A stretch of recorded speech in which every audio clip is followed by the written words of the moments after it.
আসসালামু আলাইকুম ভিউয়ার্স, আমার সবুজ বাংলার পক্ষ থেকে সবাইকে স্বাগতম। আপনারা আমার পিছনে এই যে বোতল ব্রাশ গাছটি দেখতে পাচ্ছেন, আমি এটি সম্পর্কে বিস্তারিত বলার চেষ্টা করব। গাছটির নাম বোতল ব্রাশ। বোতল ব্রাশ বড় গুল্ম বা ছোট গাছে পরিণত হয়। এগুলি চমৎকার বাগানের গাছ এবং কয়েক ফুট লম্বা হয়ে থাকে। 1 থেকে 1.5 মিটার বা 3 মিটার পর্যন্ত লম্বা হতে পারে।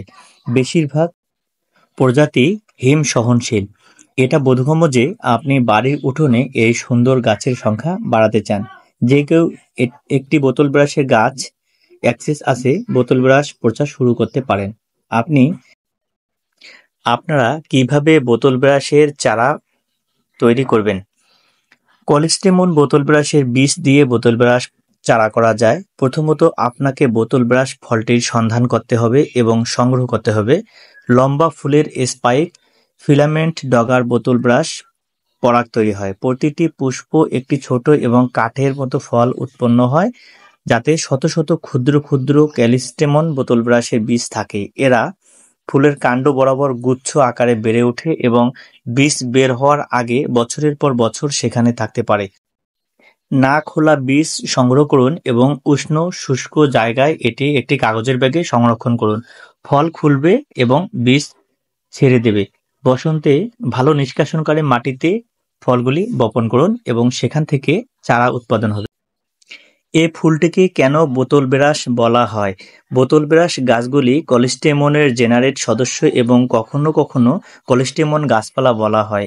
এগুলি বসন্ত এবং গ্রীষ্মে প্রদর্শনী শত শত ক্ষুদ্র পৃথক ফুলের সমন্বয়ে উজ্জ্বল ফুলের স্পাইক জন্মায়। স্পাইকগুলি বোতল পরিষ্কার করতে ব্যবহৃত হয়, যে ব্রাশগুলো সেরকম দেখতে। এজন্য এটিকে বোতল ব্রাশ বলা হয়। বোতল ব্রাশ গাছের প্রচার কঠিন নয়। আপনি যদি বোতল ব্রাশ গাছগুলি কিভাবে চারা করবেন বা কিভাবে প্রচার করবেন সেটা শিখতে চান, তাহলে এই ভিডিওটি হচ্ছে আপনার জন্য।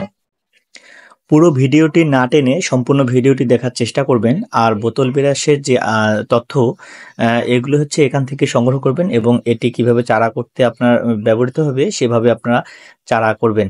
কলেস্টেমন বোতল ব্রাশ বীজ দিয়ে বোতল ব্রাশ প্রচার করা হয় বা চারা করা হয়। প্রথমত আপনাকে বোতল ব্রাশ ফলটি সন্ধান করতে হবে এবং সংগ্রহ করতে হবে। লম্বা ফুলের যে স্পাইকগুলো দেখতেছেন সেটার যে ফিলামেন্টে ডগার বোতল ব্রাশ পরাগ তৈরি হবে। প্রতিটি পুষ্প একটি ছোট ছোট এবং কাঠের মতো ফল উৎপন্ন করবে, যাতে এর ভিতরে শত শত ক্ষুদ্র কলেস্টেমন বা বোতল ব্রাশের বীজ থাকবে। এরা ফুলের কাণ্ড বরাবর গুচ্ছ আকারে বেড়ে উঠবে এবং বীজ বের হওয়ার আগে বছরের পর বছর সেখানে সংরক্ষণ হয়ে থাকবে।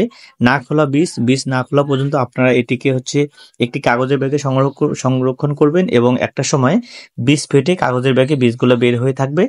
আর সেখান থেকে আপনারা একটা নির্দিষ্ট সময়ে এই বীজগুলোকে বপন করে আপনারা সেখান থেকে বোতল ব্রাশের যে চারা সেখান করতে পারবেন। প্রথমে ফলের যে বীজ সংরক্ষণ করতে হবে এবং এটি ভালো জায়গায় রাখতে হবে। রাখার পর একটা সময় যখন এর চারা করার সময় চলে আসবে, তখন এটিকে সুন্দর একটি মাটিতে চারা রোপণ করতে হবে। তারপরে ওখান থেকে আপনার এটা চারা বের হয়ে। ভিডিওটি ভালো লাগলে লাইক, কমেন্ট এবং শেয়ার করতে ভুলবেন না। ধন্যবাদ।